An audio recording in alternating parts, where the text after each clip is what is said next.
In early 2023, a $23 billion deal emerged that would see the sale of key ports in the Panama Canal. The Panama Canal is a disgrace. Being ripped off at the Panama Canal. A gateway for international trade. The deal was to be finalized between Hong Kong's CK Hutchison, a giant in global port operations, and a consortium led by the US-based financial titan BlackRock. Panama's promise to us has been broken. We oppose the abusive use of coercion or bullying tactics in international economic and trade relations. The ports, at the very entrance of the canal, are more than just pieces of infrastructure. They're strategically invaluable assets that control access to one of the most important shipping routes on Earth. But just as the deal seemed set to go through, something unexpected happened. China, through its regulatory body, the State Administration for Market Regulation (SAMR), stepped in. With an anti-monopoly investigation, Beijing sent a clear message. Not so fast. The implications of this intervention go far beyond just corporate competition. It marks a new chapter in the ongoing battle for control of global trade routes, and most crucially, the Panama Canal itself. But why has China decided to delay this deal? Let's find out. Let's first take a closer look at CK Hutchison, the Hong Kong-based conglomerate behind this sale. Founded by the billionaire Li Ka-shing, CK Hutchison is one of the largest and most influential companies in the world. It controls more than 40 ports globally, stretching from Asia to Europe, Africa, and the Americas. With its sprawling reach, CK Hutchison has become synonymous with global trade and infrastructure. At the heart of this deal were two of these ports, located at either end of the Panama Canal. Now, it's important to understand that this isn't just about buying a few cargo docks. These are two critical points in the global trade network. The ports are not only hubs for shipping goods, they are linchpins in the wider strategy of controlling the flow of commerce between oceans. The deal involved the sale of 43 ports in total, but these two canal-side assets, strategically positioned in Panama, were worth far more than just the sum of their trade. But how did CK Hutchison get to this point? Well, it all goes back to the company's deep ties to Li Ka-shing, who, for decades, has been one of Asia's most powerful and influential businessmen. Under his leadership, CK Hutchison rapidly expanded, becoming a key player in sectors such as telecommunications, energy, and retail, with ports remaining one of the company's central focuses. This wasn't just about handling cargo. It was about shaping the direction of global commerce. With ports in places like Hong Kong, Europe, and Africa, CK Hutchison controls vital arteries of international trade. Now enter BlackRock, an American investment giant with a global footprint. Led by CEO Larry Fink, BlackRock controls nearly $10 trillion in assets, and this deal was poised to bolster its already massive portfolio. Along with its partners, BlackRock's plan was simple: gain control of some of the world's most strategically positioned ports. But the importance of this sale wasn't just about acquiring infrastructure. It was about positioning itself in a battle for influence over global trade routes. The Panama Canal, as you might imagine, is one of the busiest trade routes on the planet, with ships passing through it every day carrying oil, manufactured goods, and a vast range of other commodities. If BlackRock and its consortium partners could control the ports at either end, they'd hold a substantial piece of the global shipping puzzle, an extremely valuable asset in an era of shifting economic power. But the deal's significance wasn't lost on the US government either. For Washington, this wasn't just an investment opportunity. It was an issue of strategic control, one that touches on national security, military strategy, and economic sovereignty. But why is the Panama Canal so important? Here's a reminder to please like and share the video and subscribe to our channel to watch more videos on Africa's geopolitics, economy, and changing landscape. Let's continue now. Let's break it down. This 50-mile stretch of water connects the Atlantic and Pacific Oceans, dramatically reducing the time and cost of global shipping. For the United States, the Panama Canal is not just a trade route. It's a critical part of its military and strategic positioning, especially in the Western Hemisphere. The ability to control access to this waterway has been vital for American power projection across the globe. Similarly, for China, the canal has become a key interest in its ever-expanding global trade network. Controlling the ports at the ends of the Panama Canal isn't just about cargo. It's about control over the trade routes that drive the global economy. And in the context of this $23 billion sale, it's clear. CK Hutchison wasn't simply selling property, it was putting key pieces of a global chessboard into play, pieces that Beijing, Washington, and the rest of the world are watching closely.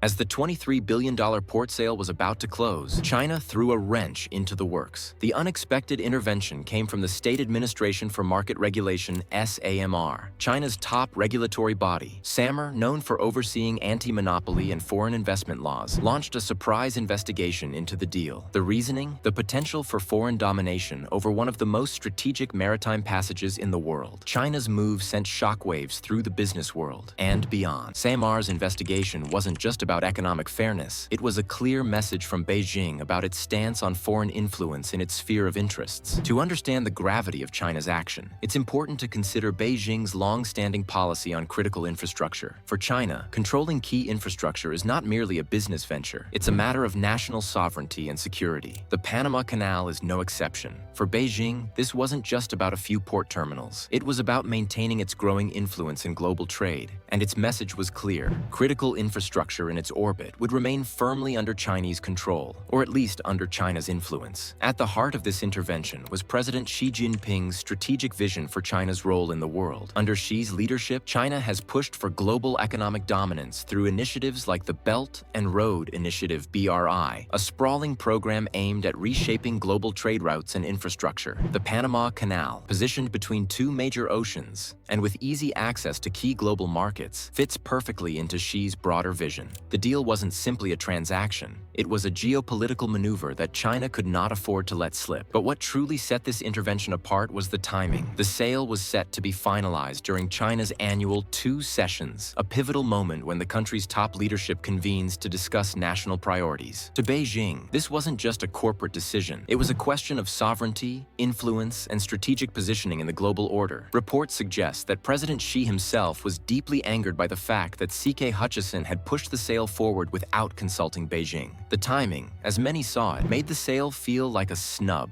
a move to bypass China's growing influence in the region. It's important to recognize that China's intervention wasn't just about trade. The Panama Canal has immense military strategic value, particularly in the context of the US-China rivalry. The canal allows for faster naval movements between the Atlantic and Pacific Oceans, critical for military power projection. Control over infrastructure like this could, in theory, provide Beijing with not just economic leverage, but military advantages too. For China, blocking the sale was a direct attempt to keep the Panama Canal, at least in part, within its sphere of influence. It was about signaling that China would no longer allow Western powers, like the US, to freely dominate key infrastructure in regions it considers part of its strategic landscape. With its massive state-owned enterprises and a growing international presence, China isn't just a player in global trade. It's setting the rules of the game. And this port sale was a challenge it could not ignore. The larger message here is one of power and control. China's actions serve as a stark reminder of its economic might and the lengths to which it will go to protect its interests on the global stage. But it's also a warning shot for the West. China is no longer a passive player in global infrastructure deals. It is a force to be reckoned with, prepared to stand its ground against any attempt to undermine its growing influence. This wasn't just a commercial dispute. It was a geopolitical standoff, one that would have repercussions far beyond the narrow corridors of the Panama Canal. In this broader context, the blocked deal was more than just an interruption of a major financial transaction. It was a dramatic pause in the battle for the future of global trade. As China continued to solidify its position as a global economic power, the US was doubling down on its efforts to protect its influence in critical regions. The Panama Canal, as both a military and economic asset, remains at the heart of this ongoing power struggle between the world's 2 largest superpowers. The Panama Canal dispute is just one piece of a much larger puzzle, a puzzle where Beijing has increasingly emerged as a dominant player in global trade and infrastructure. China's model of infrastructure development is unique. Unlike Western companies that operate with a purely commercial mindset, Chinese state-owned enterprises are often backed by significant government support, blending the private and public sectors in ways that give them a considerable edge. This combination of financial resources, political will, and long-term planning allows Chinese companies to win lucrative contracts, often on terms that Western firms cannot match. This influence extends into Latin America, where China has increasingly become a key player. China is now one of Panama's largest trading partners, with trade volume between the two countries growing significantly in recent years. So, it is understandable why Beijing would not tolerate any foreign interests asserting control over such a strategically vital piece of infrastructure. Now the question is, how has Trump reacted to this? President Donald Trump has not minced words regarding China's intervention in the $23 billion Panama Canal ports deal with a BlackRock-led consortium. Trump has expressed strong dissatisfaction with Beijing's move, framing it as yet another sign of China's expanding control over vital global trade routes, a concern he's repeatedly raised during his presidency. Trump has long warned about China's growing influence in the region, often arguing that the U.S. must act decisively to retain its dominance over strategic infrastructure like the Panama Canal. But let's be real here. Maybe this is what happens when you slap too many sanctions on China and push them into a corner. Trump's response to the stalled deal reflects his broader stance on U.S.-China relations, which often revolved around economic confrontation and the push to secure American interests.